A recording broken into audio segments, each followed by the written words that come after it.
নমস্কার প্রিয় শ্রোতা বন্ধুরা, আমি কবি লোহারাম দে একটি স্বরচিত কবিতা পাঠ করছি।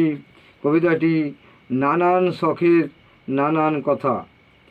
22/3/2017 সালে বহরমপুর রেডিওতে আজ সন্ধ্যায় কবিতাটি পাঠ করেছেন।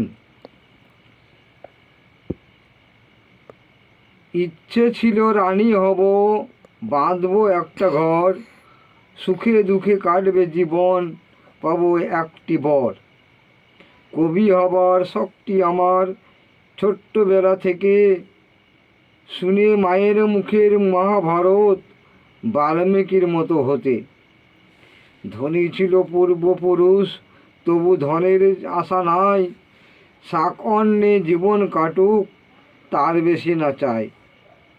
ইচ্ছে আমার ভীষণ করে রেডিওতে যেতে, একটি ছড়া পড়ব আমি দিদি সন্ধ্যা তোমার কোলে বসে।